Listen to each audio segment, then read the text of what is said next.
Good evening. कुछ doubt है क्या? Page number 258। कुछ डाउट?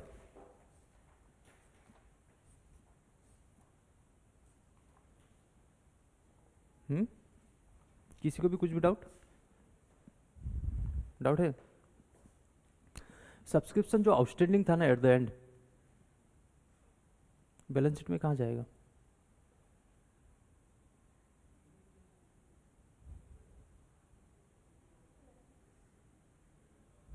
किसके लिए लाइबिलिटी है वो? आउटस्टैंडिंग है तो आप जो अकाउंट बनाओगे वो जो सामने वाला सब्सक्रिप्शन ले रहा है उसके लिए बनाओगे या कंपनी के लिए बनाओगे? तो कंपनी के लिए वो लाइबिलिटी है, क्या है? हाँ, तो एसेट साइड में जाएगा। ठीक है,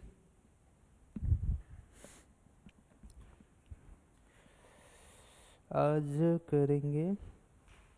जंप करके चला गया था ना मैं, अपना प्रॉफिट एंड लॉस हो गया था ना, इनकम एंड एक्सपेंडिचर भी हो गया था, नहीं हुआ? चलो इनकम एंड एक्सपेंडिचर का फीचर देखते हैं। ठीक है, फीचर पहले कर लेते हैं, उसके बाद जो उसमें लिखा हुआ है वही करेंगे। थोड़ा बहुत नॉलेज तो है अपने को कि income and expenditure account profit and loss की तरह रहेगा, मतलब लगभग प्रॉफिट एंड लॉस ही है। ठीक है, प्रॉफिट एंड लॉस भी ड्यूरिंग द ईयर देखता था, इनकम एंड एक्सपेंडिचर भी ड्यूरिंग द ईयर देखेगा। और कल अपन लोग क्या सीखे कि सब्सक्रिप्शन का अमाउंट, कौन सा अमाउंट इनकम एंड एक्सपेंडिचर में जाएंगे, तो अपन लोग दो कैलकुलेशन देखे थे, एक लेजर बेसिस पे और एक प्लस माइनस वाला बेसिस पे। ठीक है, दोनों में से कोई भी करो, आंसर आना ही है। सेम आंसर आ रहा था। और मैंने ये बोला कि क्वेश्चन डिफिकल्ट लेवल का करेगा तो मेंबर्स वाला डाल देगा, मेंबर्स इतना मेंबर्स है, यहाँ पे आउटस्टैंडिंग, वहाँ पे आउटस्टैंडिंग, इतना मेंबर्स का आउटस्टैंडिंग, वो करके देगा। और नॉर्मल डाला तो डायरेक्ट अमाउंट बता देगा कि ओपनिंग आउटस्टैंडिंग कितना था, इस डेट पे आउटस्टैंडिंग इतना था। ठीक है, अब इसके बाद आराम से आगे बढ़ सकते हैं। और ये भी बोला था कि ये दो चैप्टर बहुत ही ज़्यादा अच्छा है आप लोग के लिए, दो चैप्टर। ठीक है, जिसमें रूल्स वगैरह अपने को उतना देखना नहीं है, बस कैलकुलेशन और ट्रीटमेंट देखना है। ट्रीटमेंट भी इजी था, सारा रिसिप्ट डेबिट साइड में, पेमेंट क्रेडिट साइड में, सारा इनकम क्रेडिट साइड में, सारा एक्सपेंडिचर डेबिट साइड में, बस खत्म, इतना ही था। लेकिन इसके ऊपर सवाल नहीं पूछेगा, सवाल पूछेगा जिसके ऊपर वो मैंने थोड़ा थोड़ा आप लोग को हिंट्स दे दिया था कि चांसेस। फीचर्स क्या है? प्रॉफिट एंड लॉस अकाउंट और इनकम एंड एक्सपेंडिचर लगभग सेम है, सिमिलर है बोला था मैंने ना। तो प्रॉफिट एंड लॉस अकाउंट का नेचर क्या है? नॉमिनल। तो इसका नेचर क्या होगा? नॉमिनल। पहला फीचर्स बोल रहा है it is a nominal account by nature. ठीक है, बस नॉमिनल को मार्क करना, पूरा लाइन को मार्क करोगे वैसा तो सारा का सारा लाइन इंपॉर्टेंट हो सकता है, जो मेन वर्ड है उसको मार्क करना, तो क्या डायरेक्ट फोकस चला जाएगा। All expenses of revenue nature, क्या बात कर रहे हैं? All expenses of revenue nature for the particular period are debited to this account on accrual basis. कौन सा बेसिस? लेकिन रिसीव एंड पेमेंट अकाउंट कौन सा बेसिस में हो रहा था? डिफरेंस, दो डिफरेंस मिल गया ना, ये नॉमिनल वो रियल, ये एक्रूअल बेसिस वो कैश बेसिस, दो डिफरेंस मिल गया ना। Similarly all revenue incomes related to the particular period are credited to this account on accrual basis। क्या बोल रहा है? जो भी इनकम होगा वो क्रेडिटेड होगा और जो भी एक्सपेंसेस होगा वो डेबिटेड होगा। लेकिन जो भी रिसीव हो रहा था, रिसीव एंड पेमेंट में, वो डेबिट हो रहा था, और जो भी पेमेंट हो रहा था वो क्रेडिट हो रहा था। ध्यान दिए थे ना, तीन डिफरेंस मिल गया। All capital income and expenditure are excluded. क्या बोला? ऑल कैपिटल इनकम्स या फिर कैपिटल एक्सपेंडिचर टोटली ये इग्नोर करेगा, देखेगा ही नहीं। ठीक है, रिसीव एंड पेमेंट में ऐसा कुछ होगा क्या? कैपिटल नेचर का रिसीव हो रहा है, उसको छोड़ेगा क्या? वो नहीं छोड़ेगा, रिसीव है मतलब पकड़ो, लेकिन ये छोड़ देगा नहीं, ये कैपिटल वाला है, मेरे को नहीं चाहिए। Only current year income and expenses are recorded. हाँ, ड्यूरिंग द ईयर बोल रहा था ना, प्रॉफिट एंड लॉस की तरह वही है, ये बात बोल रहा है। Amounts related to other period are deducted. ये अपन ने कहाँ सीखा कि ऑदर पीरियड का अमाउंट डिडक्ट होता है जब अपन सब्सक्रिप्शन का कर रहे थे ट्रीटमेंट, तो हमें देखा ना कि प्रीवियस ईयर या फिर नेक्स्ट ईयर का हम लोग डिडक्ट कर दिए थे वहाँ से। Amount outstanding for the current year are added, मतलब कि ये जो सब्सक्रिप्शन में हम लोग किए थे ना ट्रीटमेंट, वो सारा ट्रीटमेंट का बात ही बोला इस लाइन में। ठीक है, नेक्स्ट क्या है, if income is more than expenditure, अगर इनकम एक्सपेंडिचर से ज्यादा हुआ तो क्या होगा, मेरे को प्रॉफिट होगा। लेकिन यहाँ पे प्रॉफिट वर्ड यूज नहीं करेगा ना, क्या वर्ड यूज करेगा, surplus. It is called a surplus and is added with capital और जनरल फंड, या तो कैपिटल के साथ जुड़ेगा या तो जनरल फंड के साथ। लेकिन प्रॉफिट एंड लॉस का जो प्रॉफिट हो रहा था वो कहाँ पे जोड़ेंगे अपन लोग, कैपिटल के साथ, लेकिन इसमें जनरल फंड भी आ रहा है। ठीक है,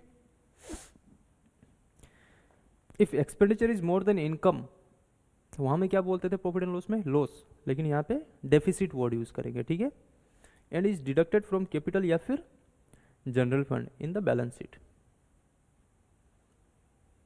फॉर्मेट देख लो, एक्सपेंसेस डेबिट है, ठीक है, और इनकम क्रेडिट है, और वहां पे लिखा हुआ है कि all revenue expenses relating to current period, revenue expenses, और इनकम में बोल रहा है कि रेवेन्यू रिसिप्ट होना चाहिए। ठीक है, अगर सरप्लस हुआ तो डायरेक्ट कैपिटल फंड में ट्रांसफर कर दो, और डेफिसिट हुआ तो कैपिटल फंड से माइनस। ठीक है, सरप्लस कब होगा, जब इनकम ज़्यादा होगा, यानी कि क्रेडिट साइड ज़्यादा होगा तब सरप्लस आएगा, और डेफिसिट अगर डेबिट साइड यानी कि एक्सपेंसेस ज़्यादा हुआ तो। ठीक है, अब आप लोग का होमवर्क आ गया, मार्क कर लो, difference between recipient payment account and income and expenditure account. Next, difference between profit and loss account and income and expenditure account. एक बार इसको थ्रो रीडिंग करना समझ के, कभी कभार पूछता है कभी कभार नहीं पूछता है, मोस्टली नहीं पूछता लेकिन पूछ भी देता है, तो इग्नोर मत करना। इसमें वही डिफरेंस है जो अपन लोग पढ़े अभी, ठीक है, दोनों के बारे में जो पढ़े वही डिफरेंस ही डाल दिया होगा यहाँ पे, उसके अलावा कुछ भी दूसरा डिफरेंस नहीं है। नेचर डाला होगा, बेसिस डाला होगा, कैपिटल रेवेन्यू के बारे में डाला होगा, और क्या डालेगा उससे ज़्यादा, डालेगा क्या, है ही नहीं, डालना भी क्या है। कितना पॉइंट है, 1 2 3 4, 4 वो है, थोड़ा बहुत है, देख लेना। हाँ, एक एक डिफरेंस है जो यहाँ पे हम लोग पढ़े नहीं है तो नेचर के अनुसार वो डिफरेंस अपने को निकालना होगा। रिसिपेंट पेमेंट अकाउंट कौन सा बेसिस पे करते हैं, केस बेसिस, और उसका नेचर क्या है, रियल अकाउंट। रियल अकाउंट का बैलेंस जो होता है वो कैरी फॉरवर्ड होता है क्या नेक्स्ट ईयर, होता है ना, यूज़ होता है ना, अगला साल का ऐसे इस साल भी यूज़ होगा। लेकिन प्रॉफिट एंड लॉस का बैलेंस कभी भी नेक्स्ट ईयर जा रहा था क्या, वो डायरेक्ट जाके कैपिटल में जुड़ रहा था और फिनिश्ड हो रहा था वहीं पे। इसमें भी वही बात एक आप लोग को दिया हुआ है, ठीक है, कि इसका बैलेंस कैरी फॉरवर्ड होगा और इनकम एंड एक्सपेंडिचर का नहीं, कैपिटल में ट्रांसफर होगा। और दूसरा चीज़, कोई भी non case item recipient payment account में नहीं आएगा, क्यों, क्योंकि वो केस बेसिस में हो रहा है। और दूसरा, इसमें इनकम एंड एक्सपेंडिचर में आएगा, क्यों, क्योंकि उसमें इनकम और एक्सपेंडिचर चाहिए। ठीक है, नॉन केस एक्सपेंसेस जैसे कि डेप्रिसिएशन वगैरह रिसिपेंट पेमेंट अकाउंट नहीं देखता है, लेकिन इनकम एंड एक्सपेंडिचर को मैं प्रॉफिट एंड लॉस के साथ कंपेयर कर रहा हूँ कि दोनों लगभग सिमिलर है, तब तो आना चाहिए और आएगा भी उसमें। प्रॉफिट एंड लॉस और इनकम एंड एक्सपेंडिचर को अच्छे से देख लेना, ठीक है। बैलेंस शीट में जा सकते हैं, बैलेंस शीट में कुछ आइटम्स है जिसका नाम थोड़ा बहुत आप लोग को समझना होगा, सिंपल है, ठीक है। क्यों सिंपल है, क्योंकि अपने को आता है, क्या आता है, क्या आता है, क्या आता है,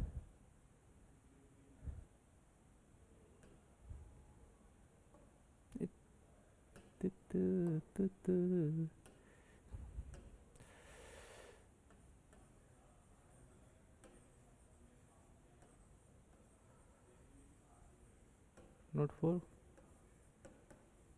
प्रॉफिट ओरिएंटेड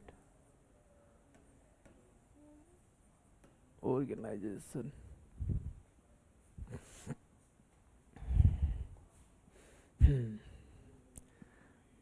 अब कुछ इम्पोर्टेंट वर्ड और एग्जाम रिलेटेड इम्पोर्टेंट टॉपिक पहले ही बोल दिया मैं, इग्नोर मत करना, भूल से भी इग्नोर मत करना। अब जो पढ़ने वाले हैं ज़्यादा नहीं, एक पेज का ही है,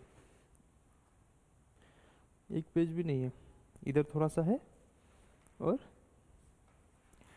थोड़ा सा इधर में है, बस फिनिश्ड। उसके बाद आप लोग का चैप्टर ही फिनिश्ड। और अगर 25 से कम आया मार्क्स, फेल तो हो गए वो अलग बात है, 25 से कम आया तो सोचना है कि बर्बाद है आप लोग, क्योंकि 2 ही चैप्टर में 25 आ रहा है इसमें, और पहला जो पढ़े उसमें से 30 आ रहा था। ये सेकंड चैप्टर है ना, हम लोग के लिए तो सेकंड है ना। अब जो नेक्स्ट पढ़ने वाले हैं उसमें मैं उतना आप लोग को फोर्स नहीं करूँगा कि करना है करना है, क्यों? क्योंकि वो आप लोग के लिए बिल्कुल नया रहेगा, तो नया रहेगा तो डिफ़िकल्टी भी थोड़ा ज़्यादा रहेगा, लेकिन मैं तो समझाऊंगा आप लोग को अच्छे से। उसके बाद प्रैक्टिस करते हो तो बिंदास निकल जाओगे। रेक्टिफिकेशन ऑफ एरर बचा हुआ है, हाँ ठीक है, उसको मैं इस एक ही कैलकुलेशन था, कैलकुलेटर में लेके तो आए नहीं आप लोग, ठीक है करा दूंगा, तो क्लास में नहीं होने से भी हो जाएगा, ज़रूरत नहीं है। हाँ रेक्टिफिकेशन ऑफ एरर करना है ना अपने को, ठीक है, उसको मैं थोड़ा ढीला रख रहा हूँ आप लोग के लिए, ठीक है। बहुत मतलब 70-80% फंसता है उसमें और एग्ज़ाम में जाकर मिस्टेक कर देता है। हाँ, फंड एसेट अकाउंटिंग देखो, बैलेंस शीट का, हाँ 255, it is prepared as on the last day of the accounting period, ठीक है। It also has asset and liability and is prepared based on the accounting equation. Accounting equation भी नहीं किया ना अपन लोग, अकाउंटिंग इक्वेशन नहीं किया ना, नहीं किया, उसमें से भी क्वेश्चन आएगा, 2 मिनट का टॉपिक है। अगर बैलेंस शीट आ गया, बैलेंस शीट बनाना आता है तो अकाउंटिंग इक्वेशन हो गया, तो मैं उसलिए बैलेंस शीट का वेट कर रहा था शायद। तो फाइनल अकाउंट तो कंप्लीट हो गया, बैलेंस शीट तो दिखाया नहीं मैंने, एक दिन बैलेंस शीट दिखाऊंगा, उसके बाद अकाउंटिंग इक्वेशन, ठीक है। उसमें कोई भी रूल्स नहीं, बस आपको याद रखना है कि एसेट है या लाइबिलिटी है, बस उतना पता करना है, पता करिए अकाउंटिंग इक्वेशन सोल्व।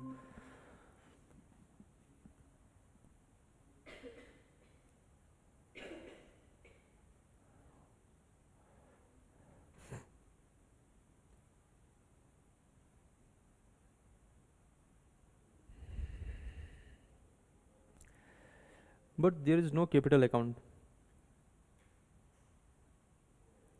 क्या बोला? But there is no capital account, not for profit oriented organisation में कैपिटल अकाउंट नहीं बनता है, ठीक है। क्यों कैपिटल अकाउंट नहीं बनता है? क्योंकि उसमें ओनर नहीं होता है ना। Instead there is a capital fund, fund fund होगा, कैपिटल अकाउंट की जगह क्या होगा? Capital fund. द सरप्लस और deficit from income and expenditure account is adjusted against the capital fund at the end of the year. जो surplus या deficit होगा वो कहाँ पे ट्रीटमेंट होगा? या तो कैपिटल फंड या तो जनरल फंड, लेकिन इसमें जनरल फंड बोला नहीं, लेकिन अपने को पता है कि जनरल फंड में भी ट्रीटमेंट करेंगे। सबसे पहले पढ़ेंगे कैपिटल फंड, ठीक है। ये कहाँ है? बैलेंस शीट में होगा, ठीक है, बैलेंस शीट पढ़ रहे हैं अपन लोग।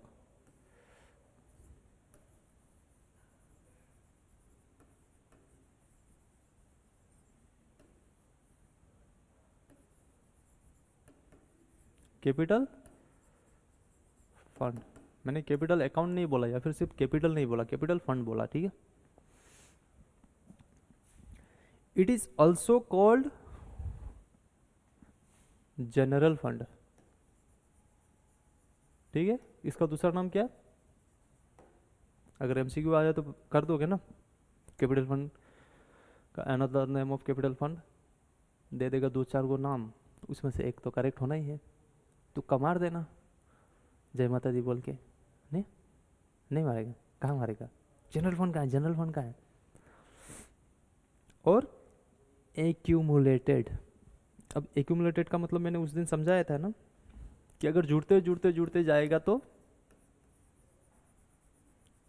उसको एक्यूमुलेटेड बोला जाता है, ठीक है।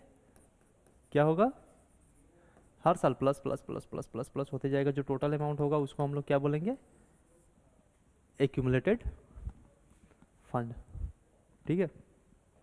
मतलब एक्यूमुलेटेड वर्ड यूज़ किया जाता है यहाँ पे, फंड है तो हम लोग फंड बोल रहे हैं, वर्ड क्या यूज़ होगा, एक्यूमुलेटेड। जैसे कि डेप्रिसिएशन में था, प्रोविजन फॉर डेप्रिसिएशन हर साल ऐड होते जा रहा था ना, टोटल अमाउंट को अपन लोग क्या बोलेंगे, एक्यूमुलेटेड डेप्रिसिएशन, ठीक है। It is actually the capital of a non profit concern, बोल रहा है कि ये कैपिटल है एक्चुअल में, किसका, नॉन फॉर प्रॉफिट कॉन्सर्न, मतलब ये एनपीओ का कैपिटल है।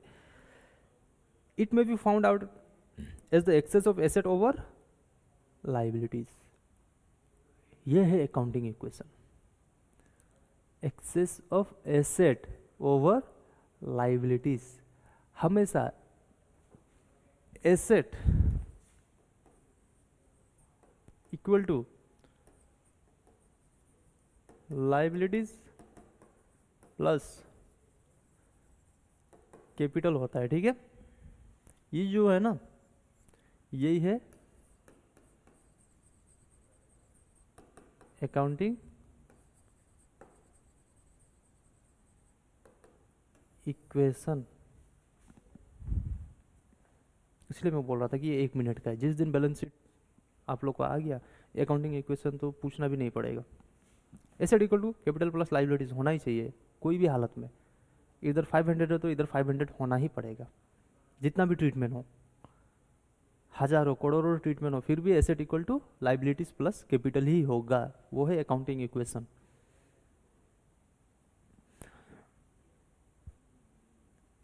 यूजुअली सरप्लस और deficit during a period is added with और deducted from it, surplus deduct होगा और डेफिसिट ऐड होगा ना, है ओ उल्टा होगा, sorry my mistake, surplus add होगा और डेफिसिट डिडक्ट होगा, ठीक है। आप लोग जो बोले हो वही मैं भी मान लेता हूँ। अ portion of capitalised income like donation में बी एडेड विद, क्या बोला क्या बोला क्या बोला क्या बोला क्या बोला, कुछ इनकम कैपिटलाइज कर देता है, ठीक है, कोई डोनेशन देता है तो उसको कैपिटलाइज करना पड़ता है, वो कंडीशन होता है कुछ, अगर आगे मिला तो पढ़ लेंगे, नहीं मिला तो इसी में छोड़ देना है, ठीक है। आगे अगर मिलता है तो मैं एक्सप्लेन करूँगा, नहीं मिलता है तो नहीं करूँगा, क्यों, क्योंकि अगर रिलेटेड ही नहीं है तो ज़्यादा माथा में लेना है, अनरिलेटेड चीज़ अभी फ़िलहाल माथा में नहीं लेना है।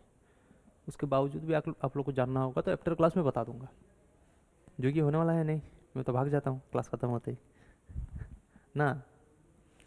चलो कोई नहीं, कुछ फंड अगर डोनेशन आया और उसको कैपिटलाइज किया तो कैपिटल फंड में डालना होता है, मतलब क्या समझे, कुछ नहीं समझे, बाउंसर चला गया आप लोग का, चला गया ना।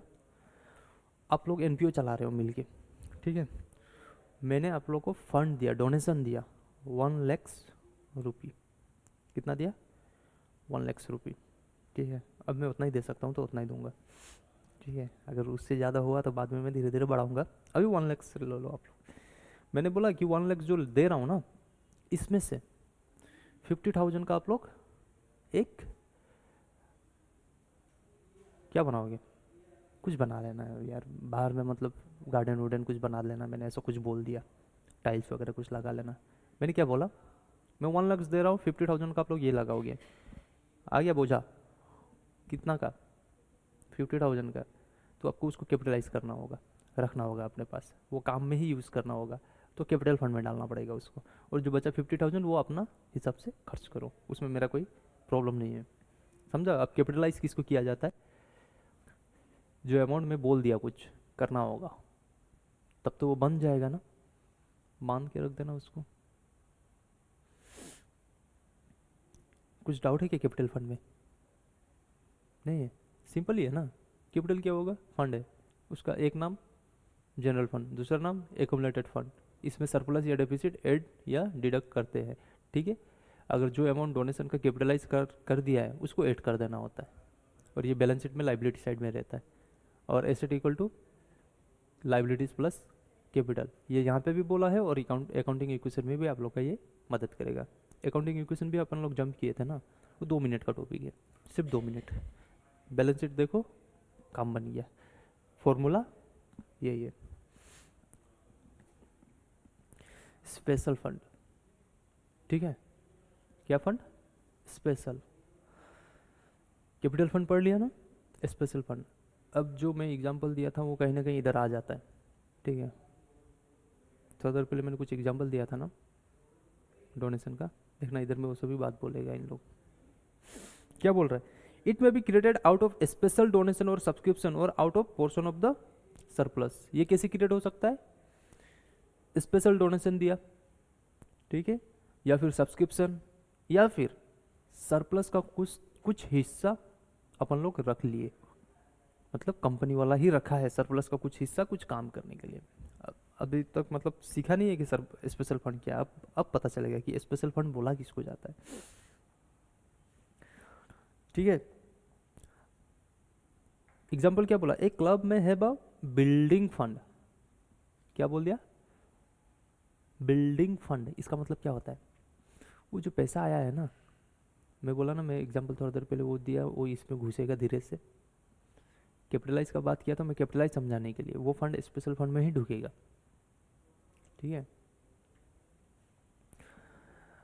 बिल्डिंग बनाने के लिए मैंने बोला कि 2 लाख रुपीज ये लो, इससे आप लोग बिल्डिंग बनाना। पर्पस क्या है? बिल्डिंग बनाना। अब वो स्पेशली बिल्डिंग के लिए हो, ऐसा स्पेशली ये पैसा बिल्डिंग के लिए है, बात खत्म। वही हो गया स्पेशल फंड, ठीक है।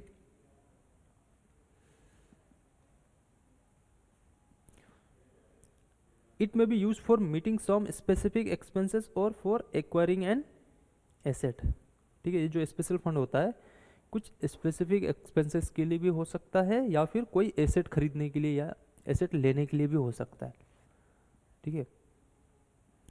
If any income is derived out of investment made against this fund, or if any profit or loss occur due to sale of such investment, such income or profit or loss is transferred to this fund। क्या समझे? Simply special fund है ना,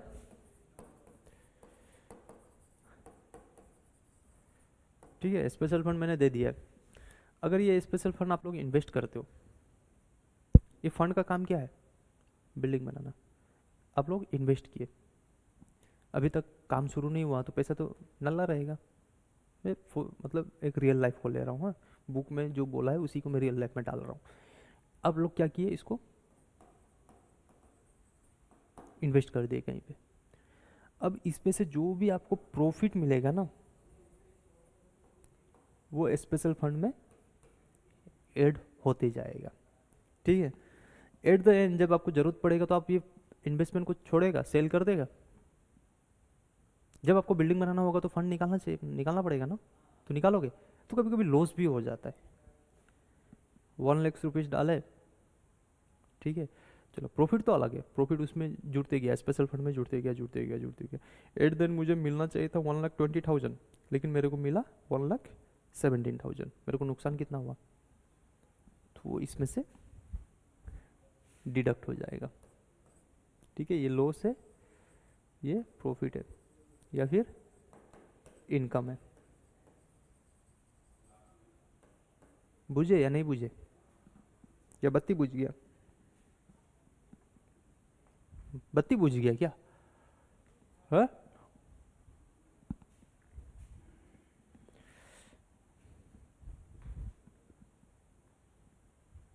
हम्म।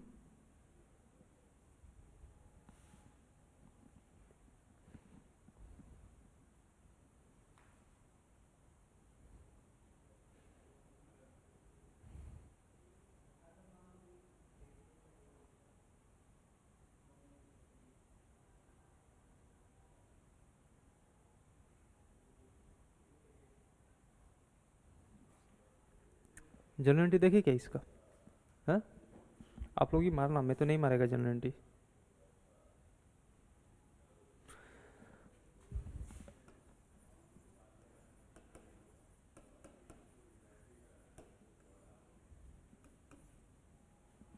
कहाँ कथा ही देखता, ठीक है, उल्टा पुल्टा कर देगा। बताओ, मेरे को स्पेशल फंड मिला बिल्डिंग बनाने के लिए, जनरलिटी बताओ। हम्म। कम, अरे मैं एनपीओ हूँ, किसी से भी मिलेगा, छोड़ो ना, किससे मिला मेरे को क्या देखना है। उधार में थोड़ी देगा कोई फंड। डोनेशन बोलोगे, अब मैं डोनेशन दे रहा हूँ लेकिन उधार में बोलोगे क्या किसी को? पूजा में आप लोग चंदा दे रहे हो, अभी तो दे रहा हूँ, मेरे को रिटर्न कर देना पूजा खत्म होने के बाद, ऐसा बोलोगे क्या? बताओ।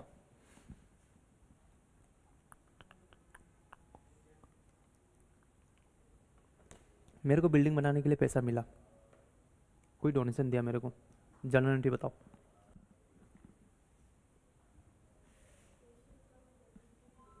Special fund debit to building है, बिल्डिंग है। तुम आराम से सोचो, तुम सिंपली सोचो, पैसा आ रहा है, किस काम से आ रहा है? कोई स्पेशल फंड है, ठीक है? क्या जनरेटिव होना चाहिए? कंपनी के पास पैसा आ रहा है, आप जो देख रहे हो वो सवाल ही नहीं पूछ रहा हूँ, मुझे पता है आप लोग वहां से देख के आंसर बोल दोगे।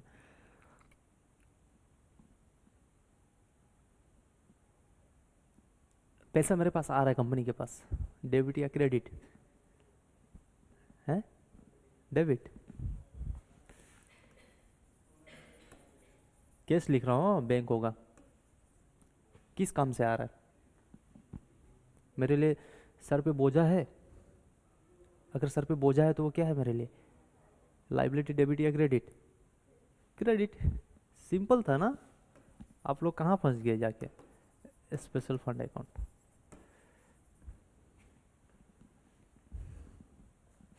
आप लोग बुक में ढूंढ रहे थे। चलो मैं बिल्डिंग बनाया, काम कर रहा हूँ मैं, मेरा काम स्टार्ट हो गया। स्पेशल फंड, क्योंकि मैं तो एग्जाम्पल बिल्डिंग दे रहा हूँ ना। अगर आपको सिर्फ डायरेक्ट बोल दिया बिल्डिंग ही बनाना है, लिख दो।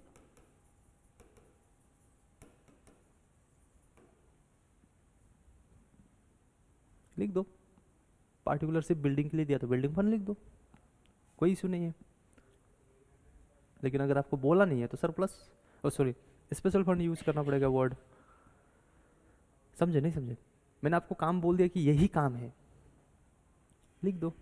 बिल्डिंग बनाना है, बिल्डिंग के लिए फंड आया है, बिल्डिंग फंड मेरे लिए उधार है। मैंने थोड़ा बहुत बना लिया, मेरा खर्चा हुआ, डेबिट या क्रेडिट? खर्चा डेबिट, मेरे हाथ से पैसा जाएगा, डेबिट या क्रेडिट? क्रेडिट ना? टू कैश बैंक, ठीक है, क्रेडिट हुआ। डेबिट में कौन आएगा? पैसा मैं किस काम में यूज कर रहा हूँ? कौन सा पैसा यूज कर रहा हूँ? हाँ, स्पेशल फंड ना? लाइबिलिटी कम होगा मेरा सर से, लाइबिलिटी कम हुआ तो डेबिट या क्रेडिट है? डेबिट।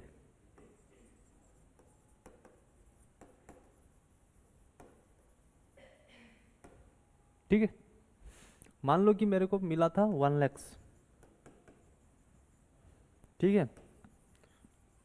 कितना मिला? 1 लाख। और मेरा बिल्डिंग बना कितना का? 80,000। कितना रुपये बचा? हाँ, 20,000। ये क्या करोगे? पार्टी नहीं करोगे? पार्टी करना है ना? तो क्यों कैपिटल फंड में डालोगे? 20,000 बिल्डिंग के लिए आया था, बिल्डिंग तो मैंने बना लिया 80,000 में। वो सोचा था 1 लाख में बनेगा, लेकिन मैंने 80,000 में बना दिया। अब क्या करोगे? पैसा किसका है? स्पेशल फंड का ना? स्पेशल फंड का नाम में आया था ना? काम हो गया, काम हो गया ना? अब ये डिस्ट्रीब्यूट हो जाएगा जो भी सब्सक्राइब किया है, क्योंकि ये तो नॉट फॉर प्रॉफिट ऑर्गेनाइजेशन का काम है पैसा बांटना। पैसा बांटता है वो, पैसा बांटता है, क्या करता है? सर्विस देता है, सर्विस देता है ना? तो अगर सर्विस देता है तो आप लोग पैसा तो बांट नहीं सकते। अब क्या होगा? मैं अपना कंपनी का फंड बढ़ाऊंगा। अब मेरा अपना फंड क्या है? Capital fund. अब 20,000 कहाँ चला जाएगा? Capital fund. तीसरा, कैपिटल फंड कंपनी के लिए लाइबिलिटी है या एसेट है? कैपिटल कैसे एसेट होगा? लाइबिलिटी तो बढ़ रहा है ना, टू कैपिटल फंड। और दूसरा तरीका से सोचो, जो स्पेशल फंड था टोटल कितना उधार था मेरे सर पे, 1 लाख का, और मैंने कितना कर्जा उतार दिया, 80,000 का। अभी भी कितना कर्जा बचा हुआ है, 20,000 का। मुझे उसको हटाना है ना, मैं डेबिट करूंगा या क्रेडिट, डेबिट। स्पेशल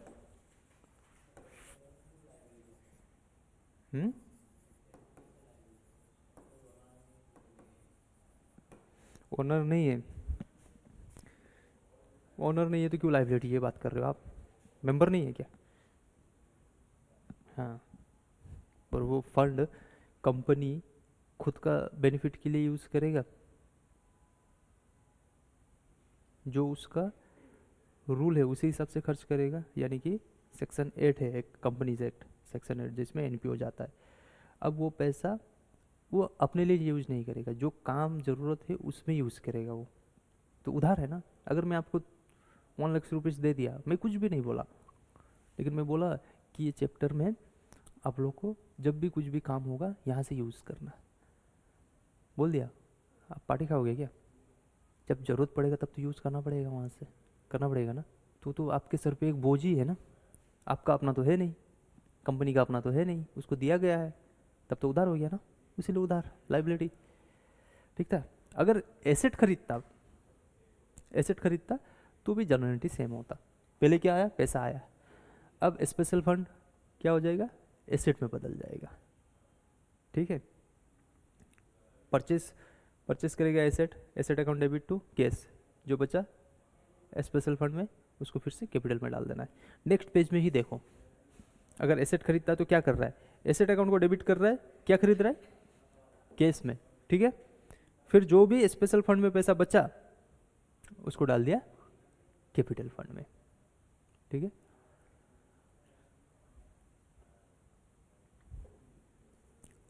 यहाँ तक कोई डाउट है? कोई भी रूल लगाओ, मॉडर्न लगाओ, ट्रेडिशनल लगाओ, आंसर तो सेम आना है। नहीं आएगा क्या? आंसर तो सेम ही आएगा, जो भी रूल लगाओ, मॉडर्न लगाओ, ट्रेडिशनल लगाओ, जनरलिटी तो सेम ही आना है। हाँ, बिल्डिंग फंड एक्सपेंसेस कैसे हुआ, क्या काम के लिए आया है, लाइबिलिटी हुआ या एक्सपेंसेस हुआ? अब एक्सपेंसेस कर रहे हो उसको, एक्सपेंसेस तो बिल्डिंग फंड एक्सपेंसेस है ही नहीं, लाइबिलिटी है। अब तो उसको कमा रहे हो, डेबिट में चला गया, कैश मेरे हाथ से जा रहा है, क्रेडिट में कर दिया आप। और रियल अकाउंट का रूल क्या है, what comes in what goes out, what goes out, cash goes out, कर दिया गोज आउट डेबिट क्रेडिट में। ठीक है, ये डाउट है? पक्का? आगे बढ़े, चैप्टर को नक्की करे, एक ही टॉपिक बचा है, उसके बाद आप लोग को सिर्फ प्रैक्टिस करना है इसमें, जितना जितना सिखाना था सिखा दिया, अब बस प्रैक्टिस बचा हुआ है आप लोग का। इतना सारा इलस्ट्रेशन है, ज़्यादा नहीं है ना, टोटल 20 इलस्ट्रेशन है। हाँ? लेकिन इसी चैप्टर का नहीं है ना, ये 2 यूनिट मिला के 20 इलस्ट्रेशन है, पता है कि नहीं? और marks 25। Oh my God, jackpot है। इतना कम पढ़ने के बाद आप लोग को 25 मिलेगा, आप लोग को पता है? इतना ही पढ़ने से 25 मिल जाएगा, इतना। कितना पेजेस है, 232 से लेके 264, मतलब कि 32 पेजेस में आप लोग को 25 मार्क्स मिल रहा है, और वो भी नहीं उठाए। ये चुल्लू भर पानी कहाँ मिलेगा बोल के ऐसे ढूंढना, घूमना, डुबा देना मुंह। ठीक है, करोगे मेरे लिए इतना कर देना प्लीज़। सब्सक्रिप्शन का बात हो गया था अपना, हो गया था। हाँ, अब डोनेशन का बात करें। डोनेशन क्या होगा, donation receive from a particular purpose, क्या बोल रहा है, फॉर अ पार्टिकुलर पर्पज, मतलब क्या समझे, कुछ पर्पज है ना उसका, स्पेशल या नहीं, तो बोल देगा ये should be credited to special फंडवा अकाउंट। समझ गए, स्पेशल पर्पज बोलते ही वो हो गया स्पेशल फंड, कुछ पर्पज है ना उसका। For example donation receive for building should be credited to building fund account. आपका डाउट भी क्लियर हो गया, बिल्डिंग क्यों नहीं लिख रहा, बिल्डिंग क्यों नहीं लिख रहा? अब जब तक बोलेगा नहीं वो बिल्डिंग, तब तक मैं बिल्डिंग नहीं लिखूंगा। ठीक है, for other donation receive by receipt the bylaws और rules of the concern should be followed. अगर ऐसे नॉर्मल डोनेशन आया तो बाई लॉज में क्या बोला है, नॉर्मली क्या होता है बाई लॉज में, कैपिटल फंड में डाल देता है, कैपिटलाइज कर देता है उसको, समझ गए। नॉर्मली क्या होता है, अगर मैं आपको पैसा दिया, ये लो जुगन तो 1 लाख रुपीज़, जो करना है करो, अब क्या करोगे, कैपिटल में डाल दोगे ना, वहाँ में डाल दे रहा हूँ, जब जरूरत पड़ेगा कहीं पे मैं यूज़ कर लूँगा। नॉर्मली वही रहता है बाइलॉज में। वो बाइलॉज अब जो बनाएंगे उन लोग, बाइलॉज मतलब समझ गए ना, उस दिन एक्सप्लेन किया था कि उन लोग का रूल्स रेगुलेशन, हिसाब किताब किस तरीके से करना है, कौन सा रूल फ्लो करना है, वो सब भी रहता है उसमें, ठीक है। If there is no such rules, अगर कोई रूल ही नहीं हुआ, बाइलॉज ही नहीं बनाया उन लोग, donation receive of non recurring nature should be credited to capital fund. कहा बूझे, बत्ती बूझे मत बोल देना, कहा बूझे सर, बत्ती बूझे।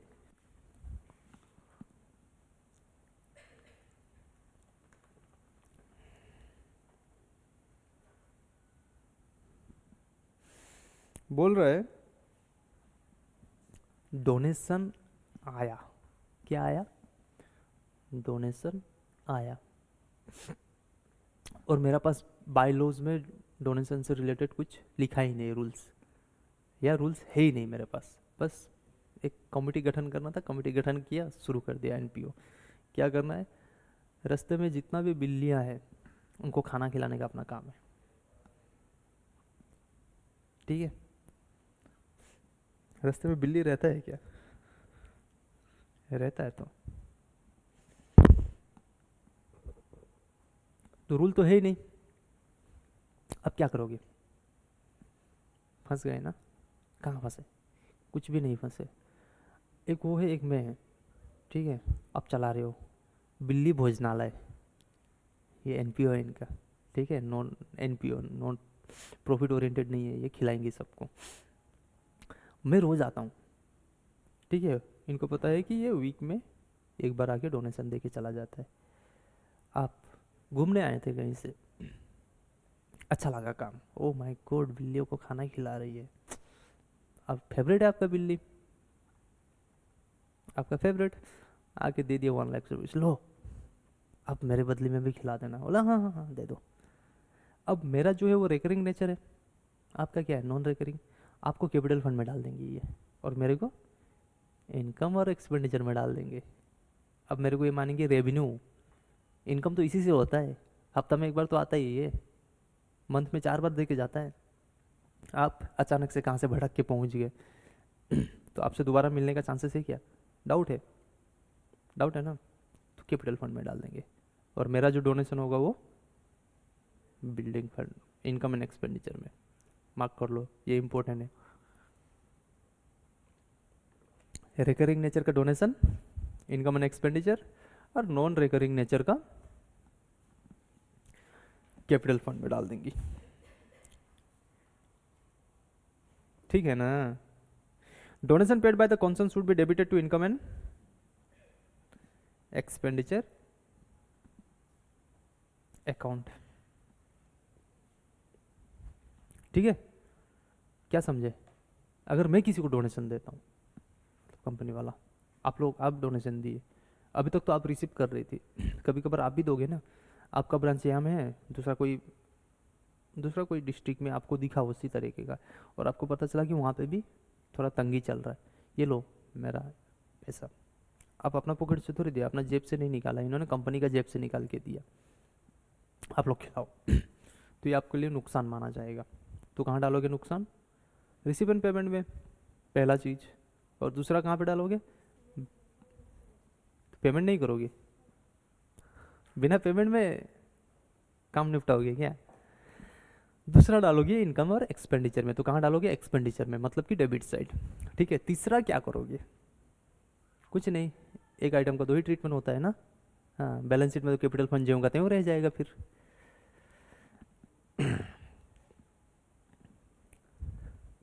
क्या करोगे, बैलेंस शीट में भी माइनस करना होगा, नहीं तो फंड तो जिंदा का जिंदा रहेगा, केस इधर से कम जाएगा, बैलेंस शीट मैच ही नहीं करेगा पैसा कौन घपला किया, ठीक है, अब समझ में आया। रिसिपेंट पेमेंट क्या है, वो कुछ काम का नहीं हो, कैश बैंक की तरह है, ठीक है। अब वही रिसिपेंट पेमेंट बैलेंस शीट में जाके बैठता है, ठीक है। ट्रीटमेंट नॉर्मली देखने जाओ तो इनकम और एक्सपेंडिचर और बैलेंस शीट में ही दिखना चाहिए, लेकिन रिसिपेंट पेमेंट अकाउंट भी है अपने पास, और वो तो केस अकाउंट है। केस अकाउंट क्या हो रहा है, ऐसा मान लो कि बैलेंस शीट में जो केस अकाउंट है ना, वो उसके लिए अलग से आप लेजर बना के रखो, at the end closing balance ला के डाल दोगे बस। जो कि आप लोग को मिलेगा इंटर में सिंगल एंट्री सिस्टम में, हर किसी के लिए अलग लेजर बनेगा, उसके बाद सारा लेजर को एक जगह जमा करके बैलेंस शीट में डालना होगा। नहीं, जो बात मैं अभी बोला कि रिसिपेंट पेमेंट को अलग करके बना रहा है, तो सोच लो कि बस केस के लिए अलग से एक अकाउंट बन रहा है। उसी तरीके से यही वाला सिचुएशन में आप लोग को मिलेगा इंटर में, सिंगल एंट्री सिस्टम बोला जाता है उसको, ठीक है। उसमें क्या करना होगा, आपको हर कोई पार्टिकुलर आइटम के लिए लेजर बनाना होगा जो भी आपको मिल रहा है, फिर उसको टेली करके मतलब लेजर क्लोज करके बैलेंस शीट में डालना होगा, फिर बैलेंस शीट भी टेली होना होगा।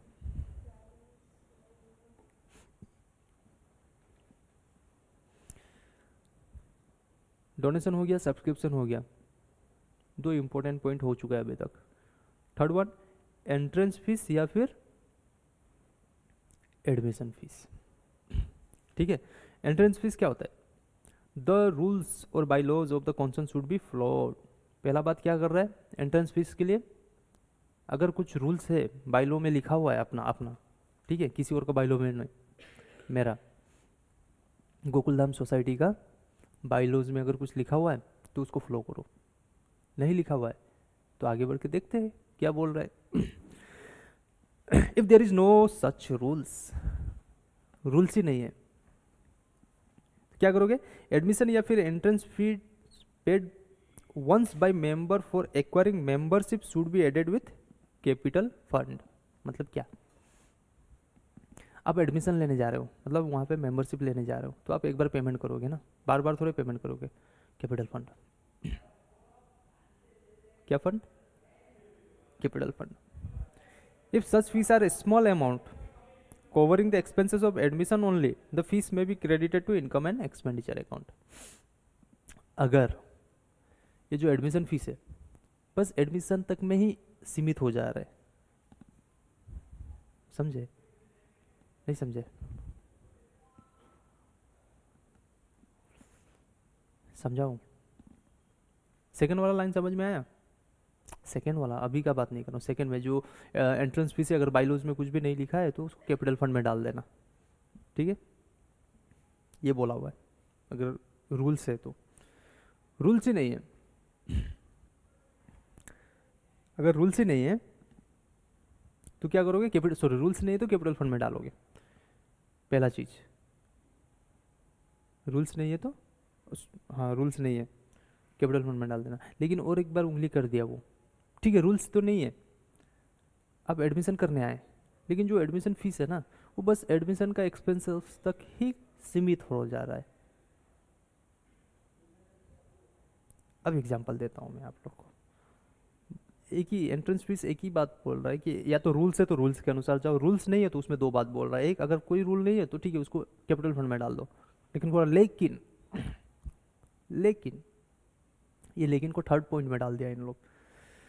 आप लोग एनपीओ चला रहे हैं, हम लोग यहाँ पे एनपीओ चला रहे हैं, आप आए एडमिशन करने, ठीक है, मान लो कुछ भी हम लोग सर्विस दे रहे हैं फ्री ऑफ कॉस्ट, तो आप बोले कि मेरे को मेंबर होना है, तो मेंबर होने के लिए नॉर्मली 500 देने से हो जाएगा मेंबर होने के लिए, ठीक है, लेकिन वो 500 में ज़्यादा कुछ एक्सपेंसेस नहीं कर सकता कंपनी के लिए, बस आपका एडमिशन तक में ही लगभग वहीं तक में ख़त्म हो जाएगा। एडमिशन करोगे आपको कुछ सामान वगैरह टाइप कुछ आइडेंटिटी कार्ड ये सब देते देते मेरा 500 वहीं पे फिनिश होने वाला है। अगर ये वाला सिचुएशन हो गया तो क्या करना है, इनकम एंड एक्सपेंडिचर में डाल देना।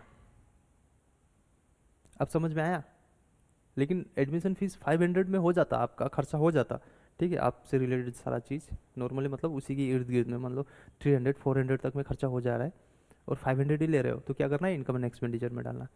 लेकिन आप दे रहे हो 20,000 एडमिशन लेने के लिए और खर्चा कितना है आपके लिए, ओनली 500, मेरे पास कितना 19,500 एक्सेस है ना, तो मैं टोटल का टोटल 20,000 को ही कैपिटल फंड में डाल दूंगा।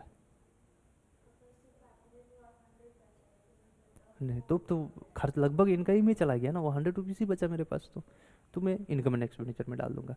लेकिन मेरे पास बचा है ह्यूज अमाउंट, जा सकते हैं अपन लोग फ्लाइट का टिकट करके, तब तो कैपिटल फंड में, ठीक है। और नहीं हुआ तो इनकम एंड एक्सपेंडिचर में। अभी तक जो भी चीज़ अपन लोग पढ़ रहे हैं, एक डोनेशन का पढ़े, डोनेशन अगर स्पेशल नेचर का है तो कैपिटल, तो स्पेशल फंड, ठीक है। डोनेशन रिकरिंग नेचर का है तो income and expenditure, non recurring nature का है तो कैपिटल फंड। एंट्रेंस फीस में क्या बोला, अगर रूल्स में कुछ लिखा हुआ है तो फ्लो करो, नहीं लिखा हुआ है तो कैपिटल फंड। लेकिन वो एडमिशन फीस बस एडमिशन का खर्चा तक में ही कवर अप हो जा रहा है, तब इनकम एंड एक्सपेंडिचर, नहीं तो कैपिटल फंड, ठीक है। समझ में आ रहा है? 3 इंपॉर्टेंट, सब्सक्रिप्शन हो गया, डोनेशन हो गया, एंट्रेंस फीस हो गया, सारा का सारा इंपॉर्टेंट है, हाँ? बार बार बोल रहा हूँ, बार बार बोल रहा हूँ। किसी को भी उठा के मुंह उठा के पूछ देगा उन लोग। और इसमें अच्छा बात क्या है ना, पता है? सब्सक्रिप्शन, डोनेशन और entrance fees profit and loss को भी टच कर रहा है, बैलेंस शीट को भी टच कर रहा है। मतलब ये दोनों से रिलेटेड इंपॉर्टेंट चीज़ लग रहा है आप लोगों को?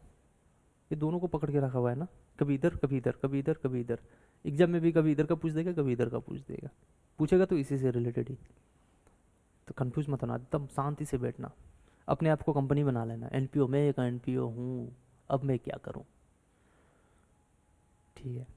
मेरा मन ये बोल रहा है, मेरा दिमाग ये बोल रहा है, कभी मत करना मेरा दिमाग क्या बोल रहा है, क्या होना चाहिए, तब सोल्व हो जाएगा, फंसोगे नहीं, ठीक है। खुद को एक एनपीओ बना लेना उस टाइम, मैं एनपीओ हूँ, अपना नाम लिखना, पीछे में एनपीओ लिख देना। Life membership fees, entrance fees या फिर एडमिशन फीस दोनों सिमिलर है, ठीक है, नाम अलग अलग है? अब अलग नाम आ रहा है, लाइफ मेंबरशिप फीस।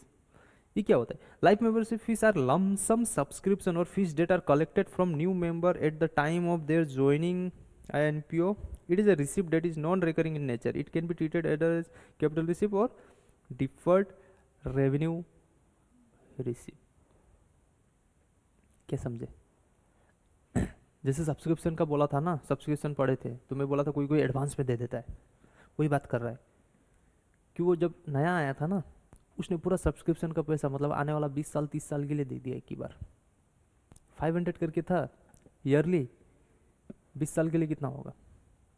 10,000 दे दिया, 10,000। ह्यूज अमाउंट आ गया ना आपके पास। अब बार बार आएगा क्या? नहीं आएगा।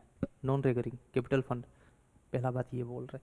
दूसरा बात क्या बोल रहा है, या तो कैपिटल फंड मान लो या तो deferred revenue receipt. Deferred revenue expenses पढ़े थे क्या? मैं बोला था कि खर्चा एक ही बार हो जाएगा, फिर उसको धीरे धीरे हम लोग खर्चा मानेंगे, तब तक वो बैलेंस शीट में बैठा रहेगा। कहाँ बैठा रहेगा? बैलेंस शीट में। फिर वहाँ से धीरे धीरे धीरे धीरे हटाना होता है। तो या तो उसको ये बना दो डिफर्ड रेवेन्यू रिसिप्ट, वो एक्सपेंसेस था, ये रिसिप्ट हो गया। अगर रिसिप्ट हो गया तो लाइबिलिटी होगा या एसेट होगा?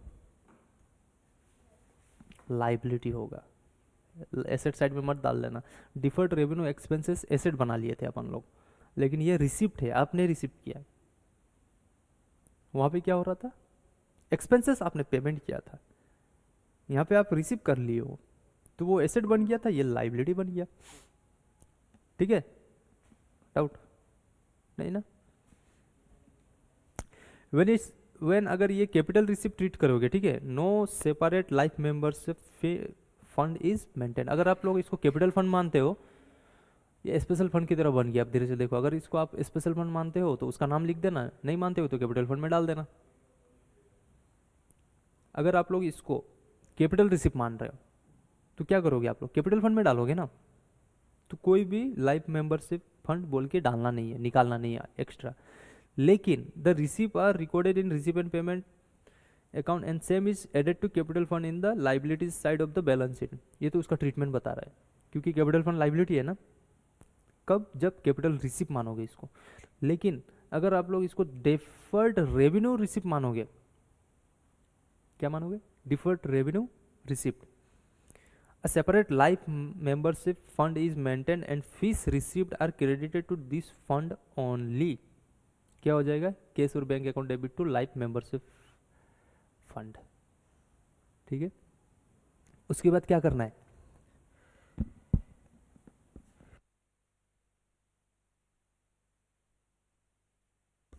फंड तो क्रिएट कर लिए. कितना साल के लिए था वो? 20 ईयर्स के लिए था ना, अपना जो एग्जाम्पल था. तो हर साल उसका जो 500 है ना, उसको हटाना पड़ेगा अब आपको. समझे? यहाँ पे नहीं हटाना है, सोल्व भी नहीं करना है, बस कॉन्सेप्ट याद रखना. हटाना पड़ेगा 20 ईयर्स तक 500 500 500 500. लाइबिलिटीज से हटते जाएगा 500 500. कहाँ पे चला जाएगा? Income and expenditure. Income and expenditure accrual basis पे चला गया ना. रिसीव एंड पेमेंट में आएगा क्या? एक ही बार आएगा रिसीव एंड पेमेंट में, तो जो पहला बार देगा. उसके बाद income and expenditure balance sheet से हटेगा. Income and expenditure balance sheet से हटेगा. ठीक है ना? समझ में आ गया? कोई doubt? Every year a fair portion of life membership fees is transfer to income and expenditure account. समझ गए ना? नहीं समझे? लाइबिलिटी साइड में लाइफ मेंबरशिप फंड बोल के आ गया लाइबिलिटी साइड में, और ये एसेट है ना. इधर में लाइफ मेंबरशिप फीस बोल के आया हुआ है. कितना है? 10,000 है. 10,000 है ना. इस साल 500 हटाना पड़ेगा, तो यहाँ से हटा देना 500, और यही 500 इनकम बन जाएगा. इनकम है ना, एक्रूअल बेसिस पे इनकम बन जाएगा. फिर ऑटोमेटिकली वो इनकम कैपिटल फंड में जुड़ जाएगा. यहाँ से 500 हटा था, कैपिटल फंड में जुड़ जाएगा 500.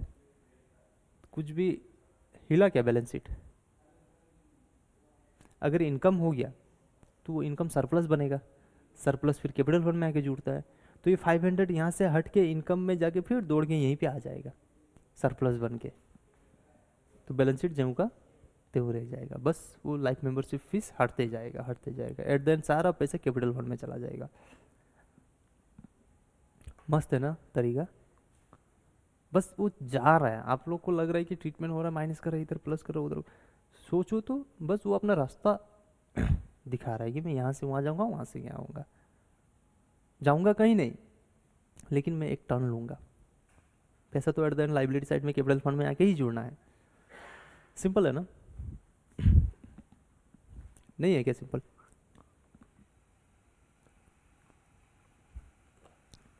सोल्व करने नहीं आएगा एग्जाम में, टेंशन मत लो इतना. लेकिन जो लिखा है वो तो बताना पड़ेगा ना. एग्जाम में सोल्व करो बोल के नहीं आएगा, सिर्फ पूछेगा कि ट्रीटमेंट क्या होगा, तो आपको बताना होगा.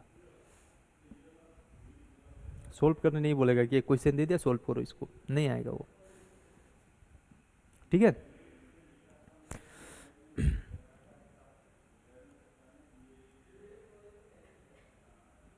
However, in the event of expiry of the member, the unamortized amount is transferred to capital fund. हाँ, अगर बीच में ही 20 साल के लिए वो पेमेंट किया था, 10 साल बाद वो बेचारा डिलीट हो गया. क्या हो गया? डिलीट. उसका अकाउंट में कितना पैसा बचा है? 5,000 ना. अब पूरा का पूरा कैपिटल फंड में डाल दो. अब तो वो आगे रहा ही नहीं ना, तो इनकम एंड एक्सपेंडिचर में डालो, कैपिटल फंड में डाल दो. ठीक है? इनकम एंड एक्सपेंडिचर में जाएगा क्या वो डिलीट हो जाने के बाद? नहीं जाएगा. ठीक है? हो गया. डोनेशन हो गया, सब्सक्रिप्शन हो गया, एंट्रेंस फीस हो गया, लाइफ मेंबरशिप फीस हो गया. मैं आज नया कोई चैप्टर शुरू नहीं करूँगा. इसको ख़त्म करने के बाद इसको एक बार जाके देख लेना. मैं नहीं चाहता हूँ कि फिर दो चीज़ें एक साथ आप लोग के दिमाग में जाए और घर पे जाके फंस जाओ, क्योंकि बहुत इम्पोर्टेंट, बहुत ही इम्पोर्टेंट है, आना ही है. ये जो जितना मैं अभी पढ़ा रहा हूँ ना, सब्सक्रिप्शन पढ़ा लिया, डोनेशन पढ़ा लिया, लाइफ मेंबरशिप फीस, और अब नेक्स्ट पढ़ेंगे लीगेसी, और बाकी तो उतना कुछ है नहीं. ये ऑनरेरियम बोल के एक है, इसके बारे में कभी कभार पूछ देता है, और बाकी तो इनकम एंड एक्सपेंडिचर के से रिलेटेड ही है लगभग. ठीक है? मतलब जो अभी पढ़ रहे हो वो इम्पोर्टेंट है. बस जो अभी थोड़ा देर पहले से जो स्टार्ट किया है उसमें से एक क्वेश्चन आना ही है, कहीं से ना कहीं से आएगा ही. एक ना एक क्वेश्चन तो आना ही है. श्योर शॉट, एक ही पेज में एक क्वेश्चन आपको मिल रहा है और क्या चाहिए, बस आपको समझना है कि किसका क्या होगा। तो अगर बिना पढ़े जाएंगे तो नुकसान है ना अपने लिए।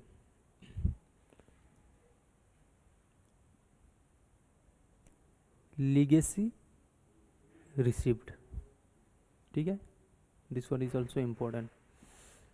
इट इज द अमाउंट और other item of value receive from a deceased person under the term of a will. जैसे वो इंसान था ना, लाइफ मेंबर से फिश लेके रखा हुआ था, 10 ईयर बाद वो बेचारा डिलीट हो गया। वो वो लीगेसी अपना लिखा था वकालत में कि अगर इन फ्यूचर मुझे कुछ हो जाता है तो मेरा सारा संपत्ति ये एनजीओ को चला जाएगा, ठीक है। क्या था, बिल्ली भोजनालय, यही था ना। अब इसका क्या ट्रीटमेंट करोगे, क्या ट्रीटमेंट करोगे, कुछ नहीं करोगे। It is to be directly added with capital fund after deduction of tax if any, खत्म। वो बेचारा का लाइफ मेंबरशिप फीस जो बचा था उसको तो हम लोग कैपिटल फंड में डाल दिए, तो इसका पैसा भी तो कैपिटल फंड में ही डालेंगे। दूसरा कोई काम है क्या? वो बोला था क्या मेरा पैसा जो मेरा संपत्ति होगा इससे तुमको ये बनाना होगा वो बनाना होगा, कुछ बोला क्या? वो तो बस अपना विल में लिखा कि मेरा पैसा इसको दे देना। वकील आया, इनको दिखाया, देखो आपके यहाँ पे पैसा आ रहा है। ये बोलेंगे वहाँ पे कुछ लिखा है क्या, देखो तो क्या क्या बनाना है। नहीं मैम कुछ नहीं लिखा है, सारा फंड कैपिटल फंड, अपना मर्जी से खर्चा करेंगी, ठीक है। उसके नाम में एक स्विमिंग पूल बनेगा ना, 20/30 का बनेगा ना। देखो कोई बेचारा डिलीट हो रहा है और ये उसके नाम पे स्विमिंग पूल बना रही है। उसका संपत्ति का गलत इस्तेमाल हो रहा है ना,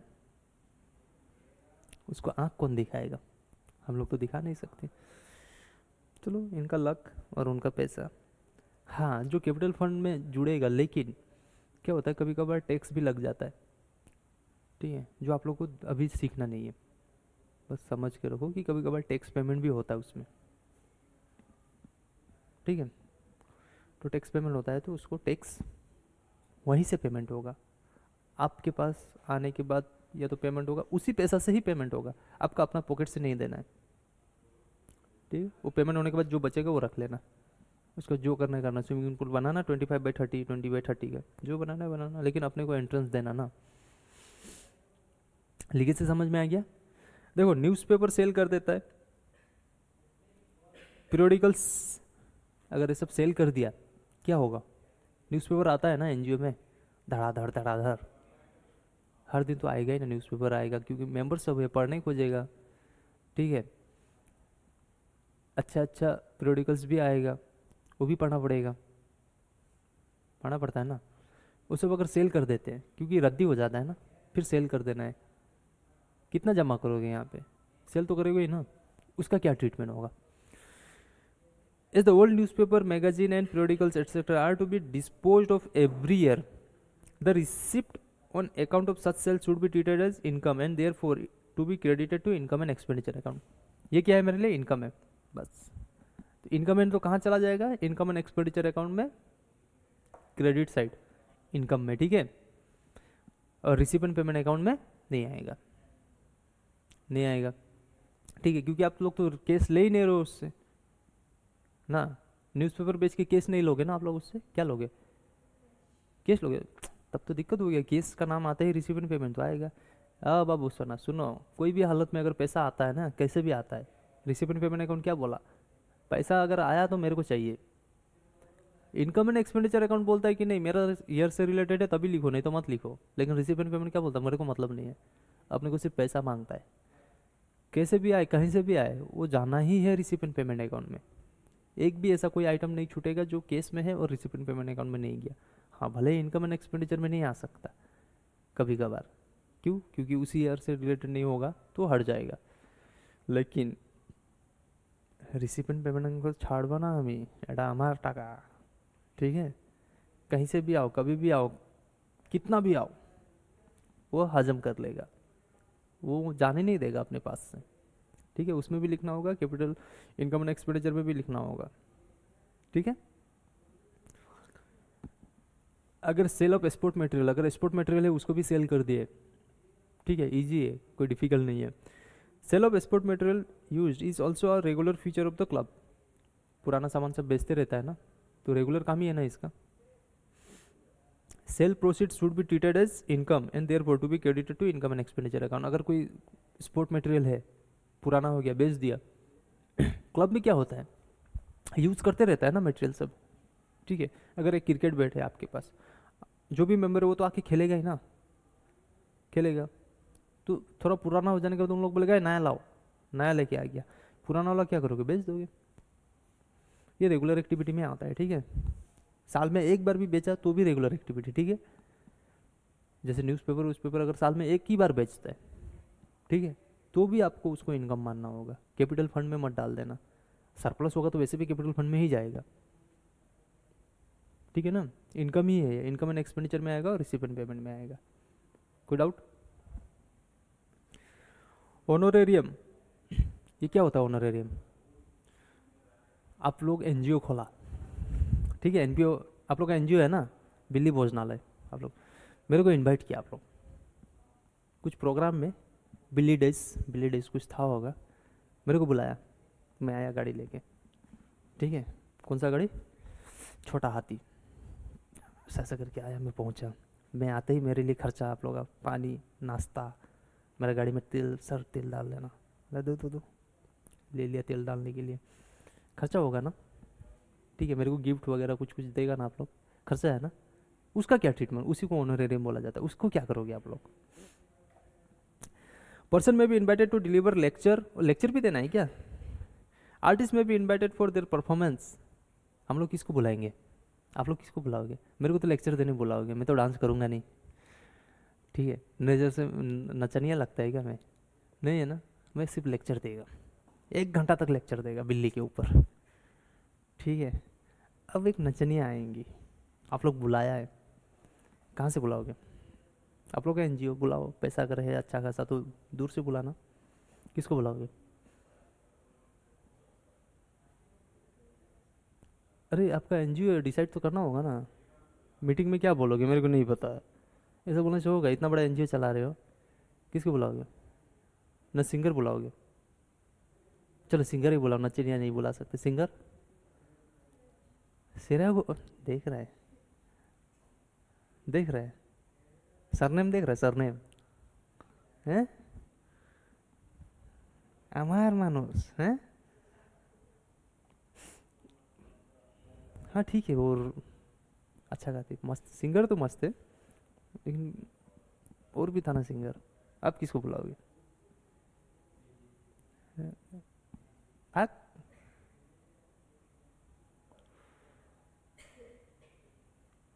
ठीक है, आपका मर्जी, पैसा दोगे ना वो ऑनरेरियम में, उसको क्या करोगे? Any money so paid is term as honorarium and not salary, ठीक है। Such honorarium represent expenditure and will be debited to income and expenditure account. ये क्या हो जाएगा? खर्चा। अभी तक कोई भी अपने को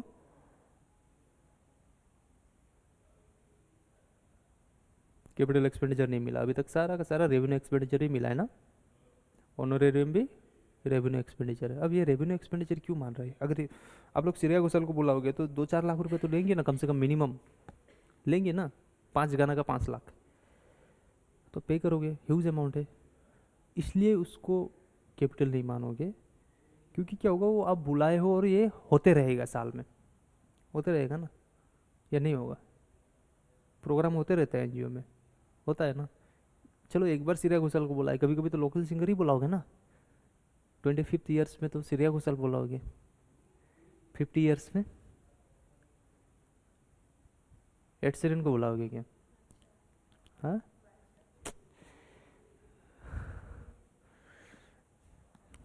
सिंगर बोल रहा हूँ मैं, सिंगर, ठीक है। सोनू निगम है, कुमार सानू है, उदित नारायण है, उदित नारायण, कुमार सानू,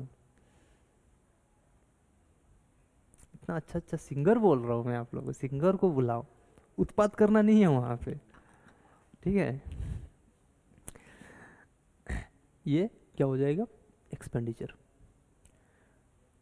रेस्टोरेंट और बार ट्रेडिंग, ये नया वर्ड है आप लोग के लिए, लेकिन समझ जाओगे, सिंपल है।